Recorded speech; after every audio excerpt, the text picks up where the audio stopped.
Come on, honey, it's time for school. But Mum, I don't feel well. Oh, honey, you feel like you have a fever.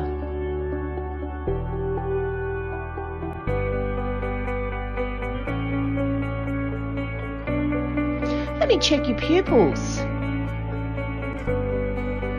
Oh, I know what fever this is. Directly under the post, loom for him at dummy half. On to Marcus Marsh. Gives the ball out to Hasselman. Hasselman's got plenty of room to move to Schmoodle. He goes, the line is over! Good footy, boys. They had the numbers, Aberdeen. They had the score, but Schmoodle in a good dry part of the field showed great strength. And Timmy Bridget, dummy half. Long pass out the back to Jake Watts. Into Topless. Topless has found room to move! He's under the posts! Stone lead! 8-6! Great job at Thomas again. A little change in direction again. We talked about it early. A little step off the right, then the left, and straight under the pace. Yep. Just a change of direction and pace. The defence came up hard, Bomber, and gave Hayden Topless. Yes, welcome to another episode of On the Couch with the Footy Fever team. Benko, big weekend last weekend, and it's taken you all this week to recover. It has, and look, semi-finals are upon us, so we're ready to go this weekend. Huge weekend. And you and Pete, you had a great day up there commentating last week at Aberdeen. We did. Great. We did the old boys, Pete, didn't we? Did the old boys? That was a bit of fun. It was fun, all right, because we didn't know half of them. I called Webby Saunders for half a game before someone told me he didn't even play. Yeah, he play. Man, seriously, I got to say, it was pleasing to see some old heads up there. In particular, Guy Noon. Yeah, right. The reflexes of the guy, Peter, wasn't it? He had a couple of good pickups down around his ankles there. Yeah. Might be grey and older, but still some silky skills. And Peter didn't know his background, so to speak, and I told him that I did play against him in the early 80s, and the guy was a freak. Yeah. Guy Noon, he was a freak footballer for Werris Creek. Well, we wouldn't have seen him, would we, Adam Grech? No. We weren't even born. No. Just throwing the age out there. How are you, good on you, mate. Good, mate. Welcome Well along Thanks for having me. Welcome along to the first edition. Have you been in the seat? So It's good to be here. you nervous? Yeah, a little bit. Yeah. Yeah. The booster seat's working well. Yeah, it is. Thanks. That's what I've got to put up with all year, Gretchen. Unbelievable. He's had a dig at you all year, so Didn't it's take him long. about time. Just give it back to him, mate. Just give it back to him. It's been great, mate. You're back from your broken jaw, of course. Yeah, mate. Yeah. How's everything going with that? Yeah, it's a bit of a pain in the arse of an injury, really. Couldn't really eat much food that I always like eating, so lost a few kilos. Struggling to put it back on, but yeah, it's been 6 weeks, so happy to rip in and help the boys out this weekend. It's been decimated by injuries, the Denman side this year, mate. But coming into the semi-finals, Yeah. a lot of troops back. Yeah, it is. Funny enough, everyone's keen to play and coming back. A few lads are coming back a bit early from injuries, but I got all the boys together at training and we all put a pact in and keen to rip in for this week and try and ambush Singleton. Oh, that's going to be a big one, especially after their game on the weekend. Benko being down there, you said you watched the game. Yeah. The first half, 12-10. Singleton, Scone got them at the gate of half time, but it was 10-0 there for a while and 10-6. And Singleton just played a game of two halves. They got blitzed in the end, 46 points to 10, but it was really wow. And like you said, sometimes players don't want that half-time break to come, and that was the case. Preferred to stay out there and keep grinding, but they did play well. We probably saw that some weeks back in the Magic Round too, Steve, before the blackout at Scone that night, and Singleton stuck with Scone.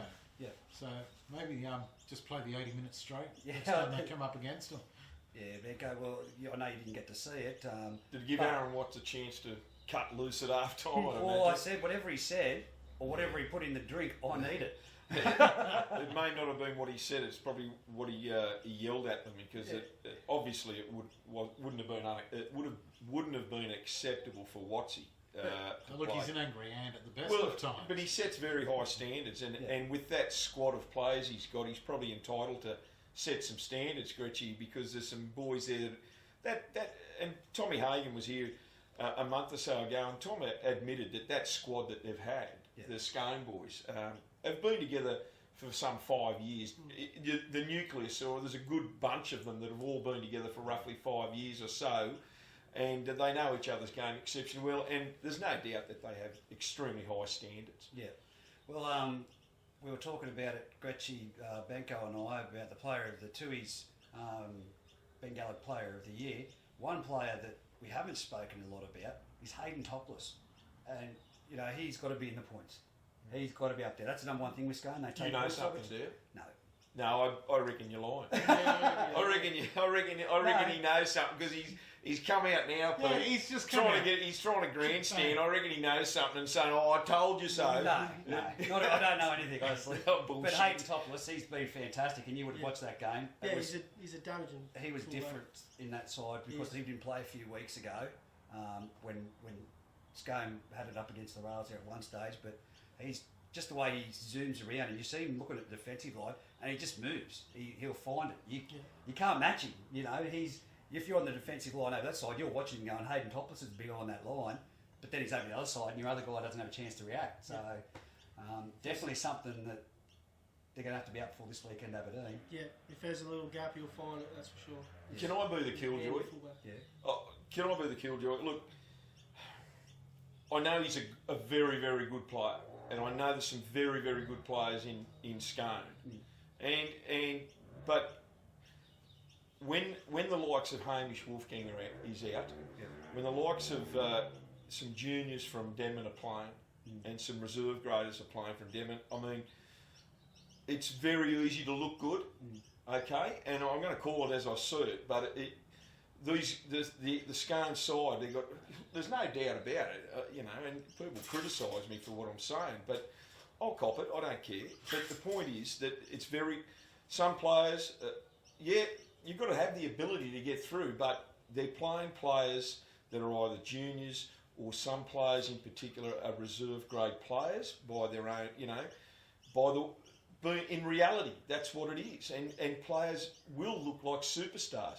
Now, I'm not having a go at Hayden, Topless in particular, but I'm saying across the board, the way the competition has been this year, it's just been one of those ridiculous years where teams have had to draw on pools of players that they normally wouldn't pull those crowds from, right?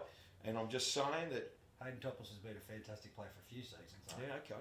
But I'm not doubting that, but this year in particular, I'm talking about 219. Yeah. Good luck to them. Yeah. Can they be beaten? Well, No, hang on. the Will results they be say beaten? no. The results say no because they're undefeated.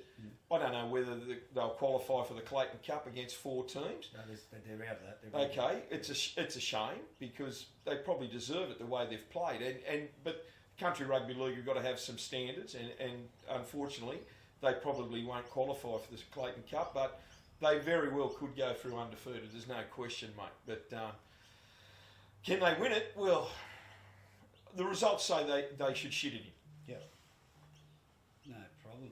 What about yourself? Do you think? I know you're the captain. You're thinking, hang on my side's got a chance here, but Just like every other captain would, captain coach would. Be confident in their own side. So, but look, it's finals football, and you've been in 4 just through spots experience before and won the grand it's- final. anything can happen in the final. So, whoever turns up on the day, and I know who can get their side mentally prepared, which I've sort of drilled in the boys on last night. I said it starts now, so just try and mentally prepare them and get them ready to go for Saturday. You had a full squad for training. Most, few just like everyone else, work commitments overrules everything. So, and a few other fellas had physio and other things to get their health on track. So, but tomorrow, we've got training 2 more times this week. So, You're close to it. You've been really close to the scene with the young fella playing. And I know you've been disappointed in the past few weeks with a bit of commitment from certain players. I have. Confident this weekend, more confident? Well, I haven't seen the squad that Gretchy's got on board. I'm only assuming of who's back. I think I maybe know 2 or 3 players that won't be back, but it's going to be an interesting squad. And my guess is Gretchy, that it'll be somewhat different to what we've had. The boys have had to battle with over the last month and a half, maybe 8 weeks, 2 months. But in saying that, and I'll still stand firm on saying I can't speak highly enough of those young blokes that have stepped up to the mark in ensuring that Denman put a first grade side on the paddock. Without them boys, I've sent them all a text message and said thanks and how much the club appreciates what they've done. So without them, I'm not going to name them all because if I forget a few names, I'm going to get bashed. But they got it over you, the under-18s. they're tough little fellas. But no, just all them lads coming into first grade, stepping up and playing week in, week out, coming to train. They still turn up for training. It's an eye opener, and it's as I said before, I appreciate shows that there is a passion there for the club, which is good to see. And, it's good. on the weekend, there was only 10 there to field against Aberdeen, which was very unfortunate. But as you said, there was some under-18s and that in there, and they've been there week in, week out for you. And that's good for the future of the club because some of those kids have some good talent. Yeah. I just want to say one thing. I did miss him last week, Jackie Mann. Yes. Jack got hurt last Saturday in the game at Olympic Park, I think, and I forgot to mention him last week because he stood up, and Gretchy.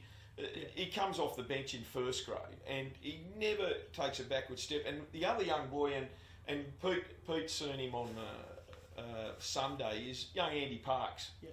I mean, fair dinkum, that got a good future, that kid. and he's a goer, absolute goer, and he never shirked his task. He turned around. When he was up against the rescue club, Harry Douglas, and he's the guy that everyone needs in their bag of golf sticks, Harry Douglas, and he turned around and he chased and he did absolutely everything, and I was really rapt. And Andrew Charters. Yeah. And young Charters has had a really good season as well. So, look, they're just three boys out of many that I've really wanted to give a rap for the season they've had in first grade. And I know they've been playing juniors and reserve grade as well. So, well done to those boys. I just missed those three last week. And I just feel that at this stage of the year, those guys deserve a bit of pat on the back, mate. No, without a doubt. I've been there with clubs in a hard time. You've been there before, and those young ones that step up that aren't necessarily your first grade material. Like you said, there's reserve graders even that you put your head up saying I'm a first grader. Right. I think it's great club spirit, and the ladies' league take from Denman as well. They just keep rocking up, keep smiling on their face. Aberdeen was the same when they were getting defeated, and all it took was the Kelsey French to come back in and chime in, and they'll be right. They'll be fine. I think the Denman club. We've spoken this week about who's applied for what job in which club, but I think they'll be fine. The Denman club moving forward. They're good. And it's the same with every other club. Just a bit short on depth. That's all that hurt most of the club this year. But pretty confident most will be sticking around. Or Webby's already told me he's retiring. He's pulled the pin. He's had enough. But how old's Webby? He looks old, but no, he's only 28. He's getting grey. He's the same age. What's wrong with the grey? Retired at 28. Wow, there you go. Has he done that before? Retired? Every other year, or is it? You think you'll get another year out of him? No, this was the year I dragged him. So dragged him, and he's had enough. He's had enough. Very interesting to see in the Scone forward pack. Tom Hagen and Ben Hagen playing alongside each other last week in the front row. Yeah, very, very good sight. You think? You think? Ben being as damaging, it just looked like he hadn't been out of the game for a door. He'd been there all year. No Todd Lowry last weekend for Scone, so he still comes back into the squad. Look, they're going to be hard to stop. Singleton, they seem to have lost they had a great structure in the first half. Jai Bailey played hooker. And it's nothing against young Brody Rinkin, but they just seemed to lose that structure when Jai Bailey didn't come back out at half time. They really need to stick to their game plan. That's what it is with Singleton. Other than that, I just don't know. You can't say anything positive when they come out and put 36 unanswered points, 34 unanswered points on a side. It's just. But no, Matty Edwards did a great job commentating alongside him as well. Yep. It's always great to have Matty there because, geez, he knows all the rules like this. And he defends the referees. I said, he's all go to the same optometrist.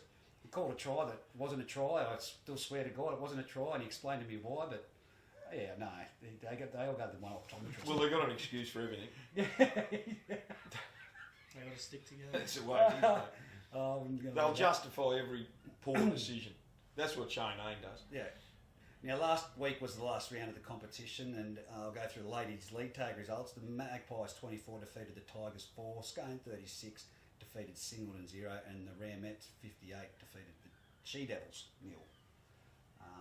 See any of those games? No, mate, I didn't see. I only saw the back end of the Magpie and Tigers game, but the Merriwell Magpies are a very strong outfit, and by their standards, they probably would have wished they would have finished first or second in a major. They'll do battle with Muswellbrook this weekend. It should be a very good game. Oh, yeah.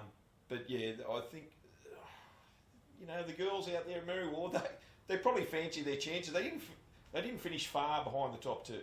Yeah. Look, I saw a majority of that game. Tigers got the early try. They scored first, and then the Magpies started to click into gear. But the score didn't really indicate how the game went. The Tigers challenged them for 90% of the game. So the Magpies, we've still a fair bit to do. Now we're into the finals, so see what happens. It's very interesting. Benko said that Marundai is the Smokies.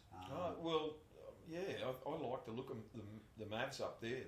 They go exceptionally well, and their last win was up at Scone Park, and they beat Sophie Casson and the girls 14-4, and they scored 2 tries in the last 7 or 8 minutes. Yeah. But they just got such great determination, the Marundai girls, and I tell you what, I'll be whoever beats them will win the competition. There's no question. Whoever beats the Mavericks. Yeah. Righto. I still think it'll be Scone Marundai. I know that the other team have got some great talent in there, but just can't match it with what they're putting, the way they pull and execute. In the under 18s, the Rams 38, the Devils 26, and the Greyhounds 62 versus Scone 6. 38 to 26. That's a high scoring game. Yeah, I think young Stubbs took control of the 18s for a bit because Keg was away with his young fella playing to get into the grand final. I think they only had 11 players. They did, and they were leading at half time. Unbelievable. So I think that put the shivers through. Big Dunny, I don't think, was impressed at half time. I think he gave him a spray, the young boys at half time. But what was with the tape around the head? I didn't watch the game. I wasn't there because I was up at the AFL. Can you elaborate on that? I think all the boys got to pick their own number, so that boys were playing out of position. They were just pretty much just having fun, which is what you want to do when you're playing your last game for the year. And Stubbs thought it would be a good idea to put headbands on them and write Stubbs on them. So. and wrote Stubbs on them? Yeah, he wrote Stubbs on all of them. I think he was just having they were having a good time and they enjoyed it. They really enjoyed it. Well, if they went to the half-time break in front, they must have been having fun with whatever that magic medicine is with the tape. Was it to hold their ears on the read or something? A slow-release peptide. Just joking, everyone. Reserve grade, the Mavericks 30 defeated the Colts 24 at the foot of the Rangers. Scone 30, Singleton 16, Tigers 14, Merriwell 12, the Rams 68, Denman 0. The Scone versus Singleton, that was a cracking match, but as we expected, Scone, just like you said, their other side could play in, reserve grade squad could play in the first grade. No question, very, very strong side. I saw the boys the week before, and they were outstanding, that Scone reserve grade side, but it was a game after the Saturday effort by Muswellbrook defeating Rams 68-0. The Scone boys knew it was all or nothing. Yeah. They had to beat. The Singleton boys knew it was all or nothing. They had to beat Scone, and they just couldn't match the. The Scone boys. There's half a first grade side playing reserve grade. Fair income. The depth is incredible for the Scone thoroughbreds. There was a few things there, and I still go back to I saw young Upwood at one stage with a bit of frustration. Singleton were right in that match, but they just let some clumsy, a wayward pass. Found, I think it was the young kid Miller from Scone, who's right on their try line, scooted the length of the field. So, it was just those little clinical errors that they tried to push and test their hand too far, and it did. But the Tigers 14, Merriwell 12, to upset the top of the table in the last round. They obviously did turn up for Shawnee Millard's 150th game. Yeah, and he had a wow of a game as well. Nathan Barry, I doubt, would be very happy with his Magpies. Yep. A lot of mistakes. A lot of drop ball. They just didn't respect the ball at all. I'm sure he will make sure that they work on that this week and don't play like that through the finals. But well done to the Tigers. They turned up and played really well. I think it's just one team you don't want to meet in the semi-finals at all, the Aberdeen Tigers, because you've seen them in the years gone by, and when Singleton were favourite to win the grand final, they lifted extra. They love the big games, yeah. I'll give a rap to Glenn Davis. I think Pete and I, we commentated, we called the last, on the video, we called the last, virtually all the second half, didn't we, Pete? Yeah, and last 5 minutes. Glenn Davis, I mean, that was a type of game where, and we spoke to Sean last week, they were going to be in his face. Yeah. You know, and that's just the way nature is with, you know, the Tigers and Merriwell team. But Glenn Davis, he wasn't putting up with any garbage. I tell you, he was, none at all, did he? He was doing some yelling, Glenny Davis. He said, get away, you know. But well done for Glenny Davis, and a good effort. And it was a very good game. I echo Peter's comments. It was a fantastic game. It was more like a semi-final clash, wasn't it, mate? Oh, definitely. It was really tough. There was a couple of dodgy high shots. Oh, there was some high shots that probably should have seen people into the bin, but like you say, he kept everyone all together. It could have blown up the game real easy. That's exactly right. He could have sin bin boys, but he elected to keep them there, and he fair dinkum chewed their heads off, chewed their ears off because of what they were doing. But the game flowed. It went from end to end. It was a really fierce game of football, and well done to both sides for putting a game on prior to a semi-final series. It was outstanding. Yeah, well, I'll get to the referees in a minute. We're going to have a bit of a chat about that. In first grade, though, last weekend, Scone 46 defeated Singleton 10 in that match I spoke about, and Aberdeen defeated Denman 50-0 with that depleted side. But they're back this week. Have you got a 17? Have you? Yeah, I've got a full 17. It's not ideal the prep we've had, but we'll just deal with it. So You're quite confident, aren't you? Like we spoke earlier. Yeah. The boys are up for it. Righto. That's it. John Bailey said to me last weekend after the game, we were speaking, he's doing a bit of a job for me, and I said, I believe that Denman's got a lot of players back, and I don't think the Singleton boys will want to go in with that attitude just to go through the motions. I don't think they will, but it's easy to get in that headspace when Denman's had a depleted side. When you see the scores that Denman have had over the last 6 weeks, you're going to be going into it thinking, or possibly thinking that this should be pretty easy. Well, even if a lot of guys who haven't played for a while are going to be looking for some match fitness. Won't admit it, Pete. They won't admit it, but that's what's going to be in the back of their definitely. head. So. That's just human nature. You can't stop yourself thinking that. I don't want to pump the boys up, but the biggest thing, Grech, the biggest thing is match fitness. Yeah. That'll be the biggest thing for the boys over 80 minutes. And I don't know what the weather forecast is. If it's going to be another, like last Sunday, Pete, it was 26, 27 I think degrees. we're looking at about 25 on Saturday, around 26, 27 on Sunday. Because it was, come reserve grade, it was damn warm. We were up in the bird's nest in the shade, and it was still bloody warm up there. Absolutely, and look, I think Gretchy will agree that the biggest thing for the majority of the boys will be match fitness. They might be good for the first 20 minutes, but if the last 20 minutes of the first half, I just hope it doesn't get away on them. Yeah. But they have to be vigilant and a little bit smart about how some of the boys play. But I think they'll turn it around a little bit. Yeah, as I said, like no miracles are going to happen. Like we have to work hard and compete for 80 minutes. Yeah. Like it's not just going to land in our lap and expect things to happen for us and win. So as I said, half of it's all mental as well. So that's half the battle. And just pushing through that fatigue period. So on the referees, we haven't been told who is refereeing this weekend in what matches yet. We're not privy to that information. You've been to more games than probably the referees, adjudicators, or anyone that selects the referees. Who do you think would be the number one referee at the moment going into these finals? Because I'll tell you my fear is... For which game? For the major semi. Major semi, I'd say Jesse Rudder may get that. Yep.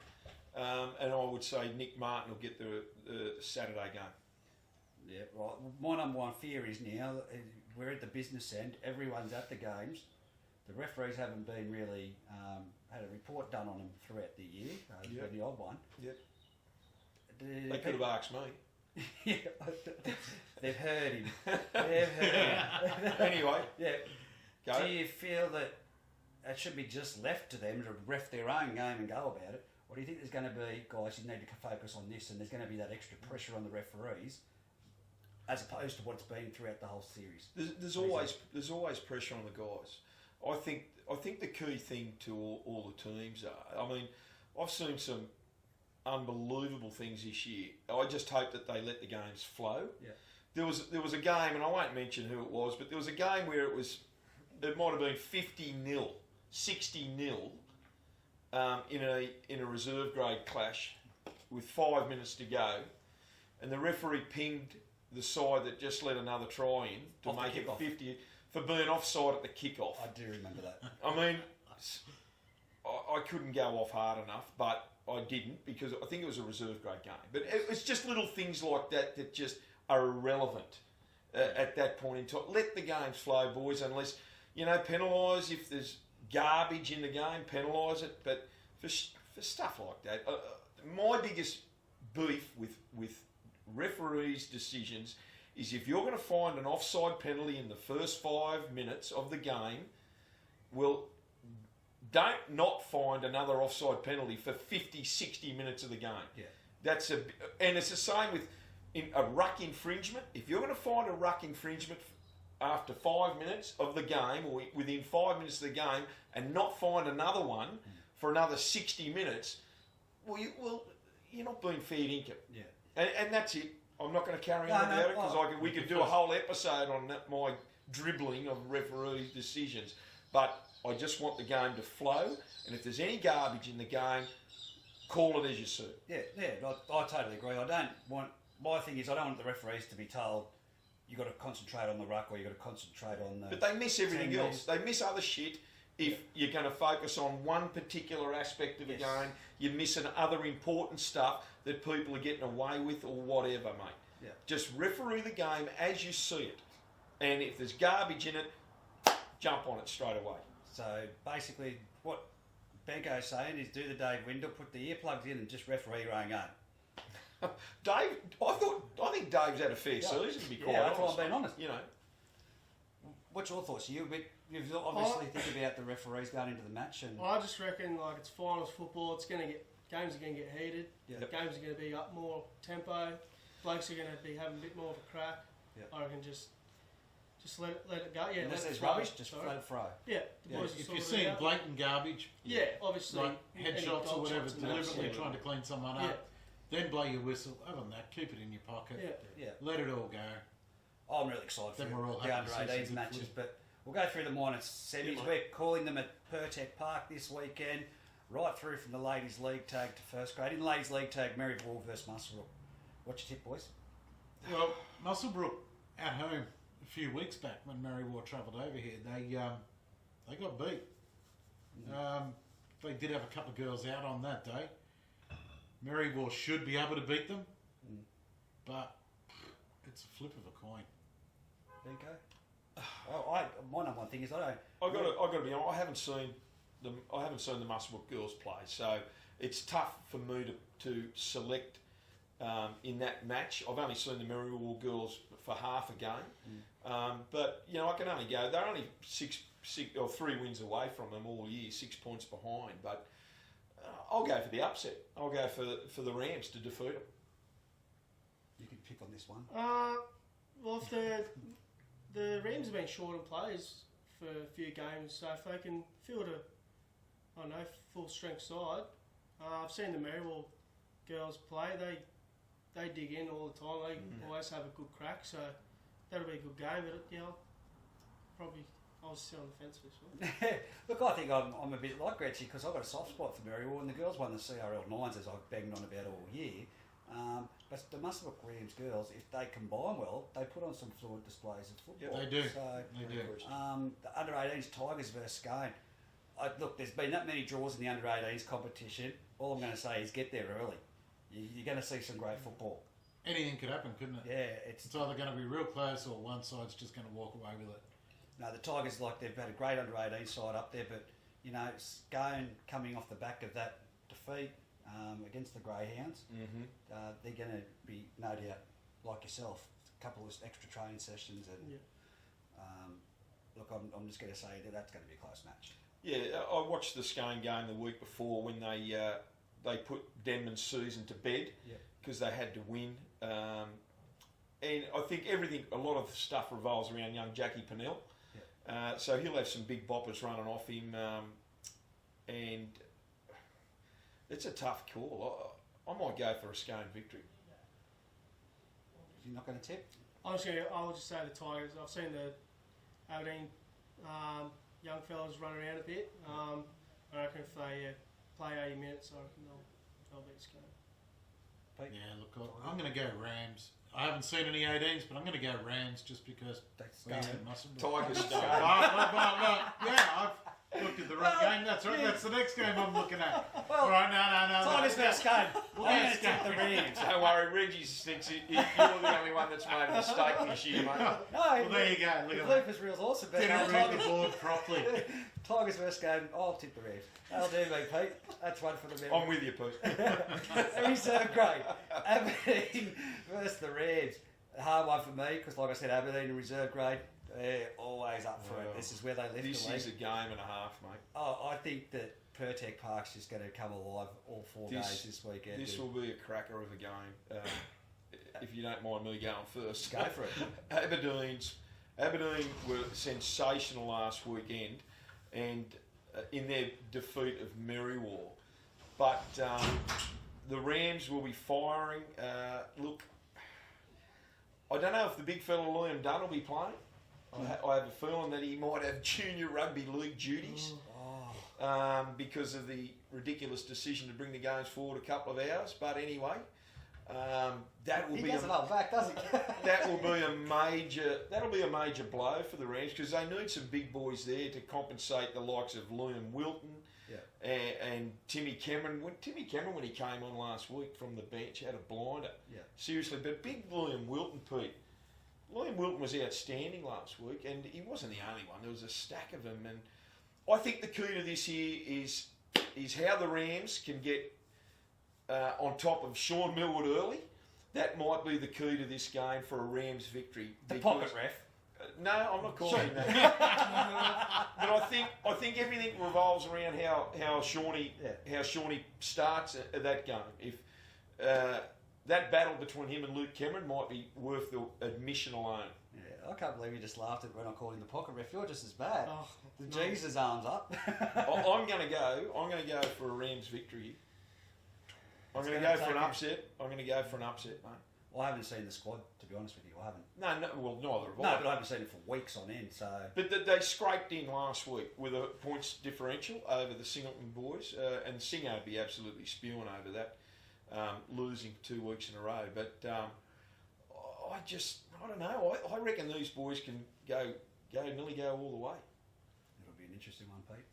Right, I'm going to go with the Rams here. I've got the right game this time. You don't want to pick Singo in this one? I told you I'd see nothing about the 18s. I think the Rams could upset Aberdeen. I think they played out of their skin last week to defeat Merriwar. Probably played a semi-final match a week too early. Yeah. And I think there might be some bruised bodies that'll back up for this weekend for them. Well, in first grade, Singleton take on Denman. It's going to be a cracking match, 2:15. I'm excited to see what you guys have got, but I can't tip against Singleton after last week's first half performance. I thought they were very good, and with match fitness coming into play, you haven't even told me, and this is genuine to the people at home. He hasn't even told us who's back, what the squad is. Well, So he's been very coy. He's what only said, "Yeah, we've got some back. We're going to have a squad on the field." That's like I spoke to him. That is it. That's all you're giving, is it? Saying Nothing extra. No, I'm not going to beat our chest. Don't tell them nothing. No, Don't tell them nothing, Gretchen. No, we'll be. we're just going to keep ourselves. Everyone's read us off. No one's giving us a chance, so I'll just keep it that way. And yeah, we'll turn Reggie, has it been a ploy to get better odds for you for the finals? No. Sports bet. Look, in Adam's defence, it's very hard for the last 2 months. Yeah. The guy hasn't been able to sign the book until 5 minutes after the reserve grade guys have finished. and it's very difficult to try and form a combination. And good luck to the boys. I think last night, if I stand corrected, Gretchy, that you probably had more training than you've had for the last 3 months. Yeah. And it's pleasing to see that come the semi-finals, they'll have a full squad there, or I wouldn't say a full squad, I shouldn't say that. They're going to be still a few boys short because of longer term injuries that is unfortunate.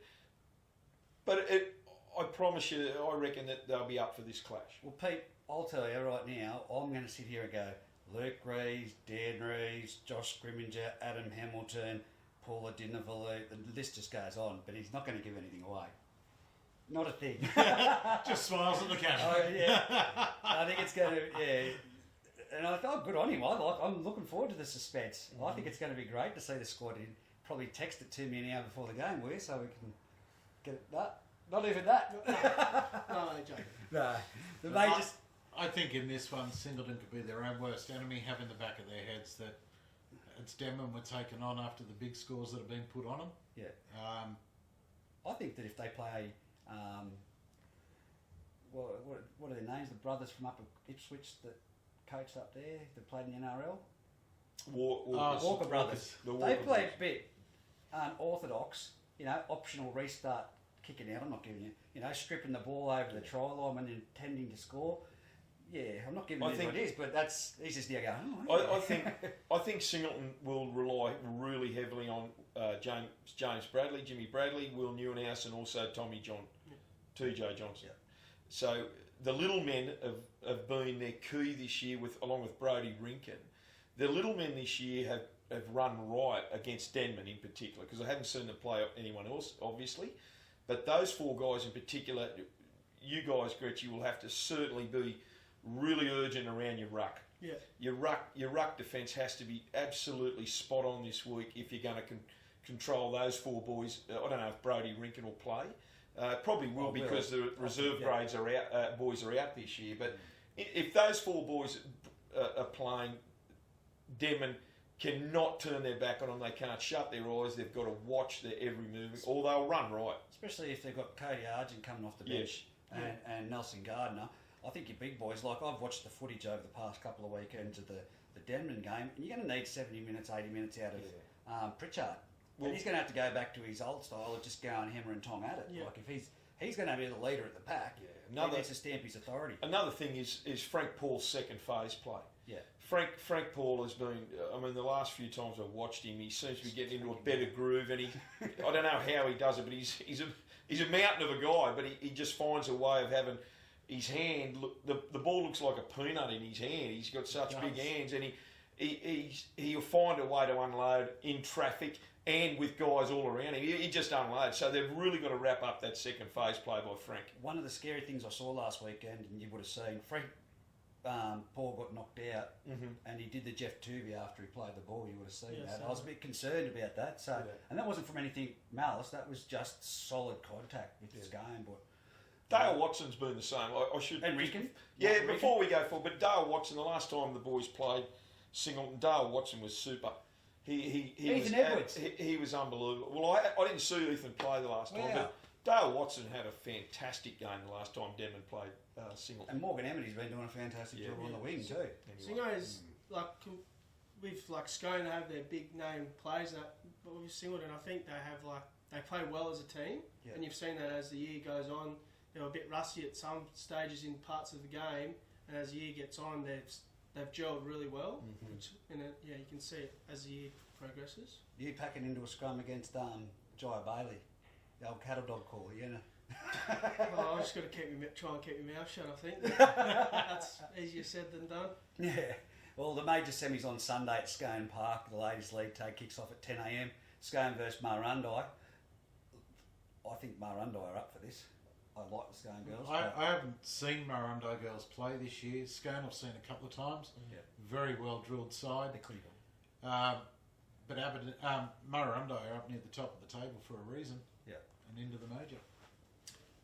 Yeah, that'll be a good game. Yeah, I reckon Scone won't lose at home. So That's a big one, and they've very rarely lost a major semi when they've been in. I don't think they have. I don't know. In saying the Murrurundi girls defeated them a couple of weeks ago, I've got to be honest, I don't know who was out for the Scone side. That was the key. But I'm pretty sure Sophie would have went to training the week after and really hammered it home that they need to be a little bit more urgent on the kicks. Because I think that the match-winning try, so to speak, that nailed it for them, the girls stood back and watched it bounce. And Hannah Rando came through. Outstanding young player, Hannah Rando, and they just stood around and watched. And to Murrurundi's credit, they will come at you the whole game. So Scone really need to be vigilant in everything they do. Otherwise, the girls from Murrurundi, they will let them have it. Well, yeah, and I think you take a big note out of the Singleton game on the weekend too. Body language. Yeah. Patting each other on the back, the big positives, getting in there. That's what I see a lot from the Murrurundi girls. Everything's a positive. Everything, even if there's a mistake, it's a tap on the back, and you know, I think that's. I haven't seen it that often, but the Murrurundi girls do that well with Missy Peters, Gracie Gallen, the likes. So. Kimberly Brown. Yeah. Under 18, Singleton versus the Rams, 11-15. Singleton coming off the back of that 62-6 against Scone. Their confidence is going to be flying high. The Rams beating the Devils in that close one when they were down at half time. I like the Rams. I like young Dengate. I like the way he plays. Singleton, after watching that under 18s game, though, just from the wet whistle from the kick-off, they're just all attack. They're dominant. It's going to be a great game. Singleton are undefeated. Yep. They will not want to lose that tag. Their only draw was against Denman. Yeah. And Denman had 12 boys that day, and Singleton, they might have took it a little bit easy. But I think the back half of this season, Singleton have just announced themselves, and this is the grand final they will want to win. I think they've been runner-up for the previous 3 seasons. Yep. In 16, 17, and last year I think they were runners-up. I think so, yeah. They have been. In 16 and 17 they were runners-up. I'd take your word because you were there. Well, against the Muswellbrook boys. And last year Scone beat them in the grand final. So this is one definite year that has been undefeated. They will not want to let this get away. Well, I was at a Singo game earlier in the year. The 18s walked past our first grade side, and half of them was just as big as us. I don't know if they're feeding them down there, but... No. Some of the 18s I've seen wandering around. Huge. Wow, Ingham's chickens have a lot to answer. Oh dear. That's good, Pete. That's a good call. The reserve grade match, Scone versus Merriwa, 12-40. Like I said, Scone's a first grade outfit in any other competition in that reserve grade side. They could have filled the void for Muswellbrook or Greater Rankston this year. Hasn't Aaron Watts got a great squad to pick from? A couple of weeks, Nick Watson's playing reserve grade. Yep. It's just incredible. You've got Jakey Collison. It's just incredible to see how Aaron Watts is going to pick his 17. Yep. He'll probably pick his best 13, and I don't know if he'll have fresh. He's got enough to pick fresh reserves. It'll be interesting to see where Jakey Collison slots into that reserve grade bench. And as well as Ryan Hawkshaw. Yeah, and Hawkshaw played reserve grade a couple of weeks ago. And Gary McKean.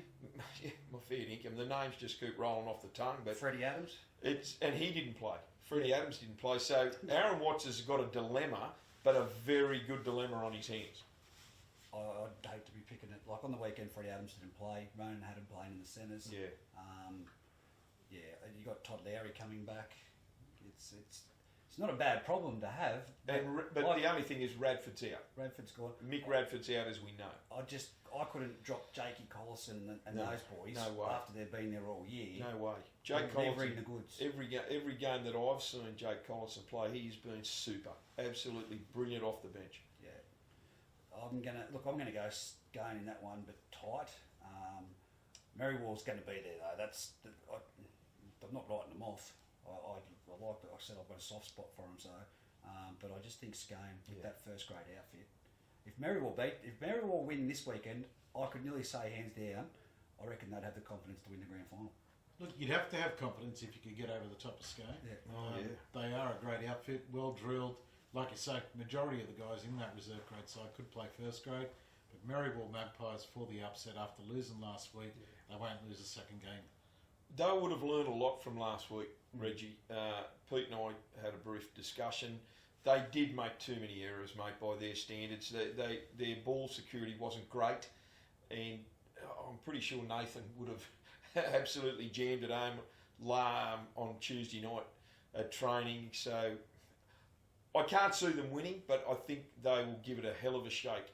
Scone still to win for me. Look, Scone doesn't matter who you verse, and they're always going to be tough. So, but it'd be good to see Berrywell get up and get in the grand final. So that's the only reason why I'm going for them. But Be a other than that, packed house, wouldn't yeah. it? Grand final day. Trust me, you could go to the town of Maryborough on grand final day if the Magpies were there. It's like No one to be out in the town, that's for sure. and lock the gate on the way out, people. Yeah. Scone and Aberdeen first grade. Benko, you Clydesdale, but you're a big foreign fan. I am a big foreign fan. This is going to be an absolute beauty. I'd love to know whether Hamish Wolfgang is going to take the field. He's been out, I think, for the last couple of weeks. It's interesting. I don't know how Hamish is, if he's injured or he's been working. I'm not 100% sure. I don't know. You guys might be able to enlighten me, but I think they need Hamish out wide to put that little bit of pressure on the Scone outside backs. He can shut them down, and he's so good. He's so good getting the ball out of their own red zone, and giving the forwards a breather. I think he's also good when it comes to going against Joel Harrison and Tim Smith as the jumpers when they do the high kicks to the air. Because Harry Douglas is a great performer, but he hasn't got the jumping ability of those two. Well, you've seen Tim Smith just jumps from 5 metres out and lands in the in goals, and he should be playing leaps over AFL. everyone. Yeah. He should be playing AFL. Timmy Smith, fair income. That's where they have to match him. Otherwise, we've seen it this year. Young Jesse McLean against Timmy Smith. Yeah. The kick across field to the air. There's points in it every time, and it's no detriment to young Jesse. Just doesn't. He's vertically challenged. Against Tim Smith, he jumps like George Costanza. but it is a tough ask. Scone is so solid across the board, there's no question. And like I said, Aaron Watts would be buzzing off his head with the squad he's got to pick from. But Aberdeen, they've said, for a while that they are keen. They're up for this challenge against Scone. They've held them a couple of times. They've held them firm, but then on a couple of other occasions, through injuries, they've copped a toweling. They may very well be up for this match. Shane Hasselman coming back into the squad in the last month has certainly helped them and steadied the ship. And I think Liam Foz has appreciated that as well. But I think the most crucial thing this week is whether Daniel Hoogerworth plays. That is absolutely the key for Aberdeen's win or loss this weekend, is if Hoogs takes the field. Yeah, he's a big part of the team. If he's in the team, I'll tip an upset there. There you go, on the major semi. The number one thing is, and I go back to it every time Aberdeen play, we talk about the body language and the upbeat, no worry about the mistake or anything. It's discipline. Yeah. If they're their own worst enemy in discipline. Yeah, if they keep that under control, they'll go a long way to taking it. Silly penalties given away. The penalty when they're playing the ball and they're attacking out of their own area and they give away a penalty for pushing the marker or mouthing off. I'm telling you right now, that type of stuff, if that comes into the game, which Scone will be targeting those players to get in their heads. Oh, definitely. Singleton need to be up on their discipline, but their line speed needs to be their Grech. Yeah. That's the biggest thing with Scone. Scone's line speed is so quick. They got penalised for it on the weekend several times because they left too early, but that's how they'd be willing to give away a couple of, because it's like it for 80 minutes, and they've got to go 80 minutes. Yeah, I think Aberdeen will take a bit of confidence when they versed Scone last time. Yeah. They probably deserve to win, I reckon, Aberdeen, but a few unlucky calls went against them, so I reckon they'll be high in confidence, and they'll turn up, I reckon, on Sunday. You're talking about the knock-on that went back. I wasn't saying what Oh no, you called it. You called it. It was definitely a knock-on. I still stand by it. Thank you, Pete. I'm glad you do the referee's name. But what say you thinking Aberdeen? No, I'm going to tip a Scone victory up at Scone Park. Extremely hard to knock them boys off up there, but it'll be a very, very cracking game. Travis Bateman's been outstanding because he hits that outside edge of the ruck. Virtually plays an outside centre. It'll be a very, very good game. Like I said, if Daniel Hugerworth plays and Hamish Wolfgang plays, I think we have got a hell of a major semi-final on our hands. I don't want to put the commentator's mocker on anyone, but Scone have gone through virtually injury-free. You've been riddled with injury. Scone haven't had really any injuries in first grade. Good luck to them, mate. That's the way. That's the way the cookie crumbles, and they've been blessed this year. They've had a few boys out through shift work and that, but the scary thing is, Gretchy, the scary thing is that someone steps up every time because they've got such great depth. And and you know what? It's a tribute to Tommy Hagan and the club. To be quite honest, let's call it as it is. It's a great asset to have by Tommy, who sat here a month or so ago. And good luck to the Scone boys. It's going to be a big weekend of rugby league. But I encourage everyone to get out there to the game from 10 a.m. for the ladies' league tag right through to 2:15 for the first grade. Either at Pertec Park on the Saturday or at Scone Park on the Sunday. You need to be there. If you can't be there for work commitments, we'll bring you all the action live online. So, but by all means, get there and get there early. Get a decent seat. I think it's going to pack out, and especially coming into the major semi-final with Merriwell there, you're going to have to be there early. There's going to be some noise, that's for sure. Well, that's the number one thing. We've got to get back to those passionate crowds. Constructive, not abusive, but the constructive crowds is what is going to get some of these teams home. Oh, for sure. The cheering and the body language. And I think that's probably something he'll take away now, and the boys all upbeat. But Luke Rees? Yep, he's back. Let's just say we're going to play 80 minutes. I've tried. Even at the death of the show, I've tried. You can't get it. Just not going to give you a single crumb. All the best this weekend, mate. I do honestly mean it. You've been a warrior for Group 21 for so many years. A few bad injuries throughout the seasons recently, but are you going to back up next year? I'll be playing. Yep. Oh, there you go. Benko. What, mate? Do you like his chances this weekend? I think they'll be more competitive than they have been in the last 2 months, which has been a shame. And it's been disappointing, and it's not what we like to see as a football lover. Yeah. But like I said, I stand by all those young kids that have stood up, and I really applaud them. And I think this week, they'll be very, very competitive, mate.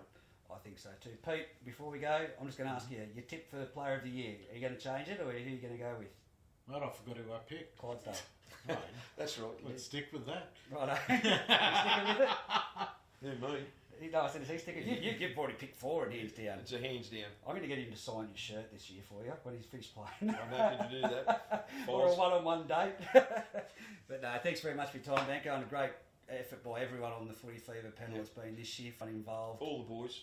We do appreciate it. You know, we haven't been out here to mock anyone or do anything. We're just here to promote the game. And have a bit of fun. As much as you players love it, and Christian Kirby, Benko does say hi. Jeez, I hope he's not playing this weekend. Well, yeah. I'd have him on the bench any day of the week. But he's a unit. Like I said, if we've offended anyone, we apologise. It was never the intention. So it's tongue in cheek. It's all tongue in cheek, yeah. Except for Dave Manane, just a couple of kgs. But that's it from us. I didn't say that, Dave. Good luck this weekend, boys. I'll see you at one game on the weekend. Until that, we'll see you next week. Cheers, everyone.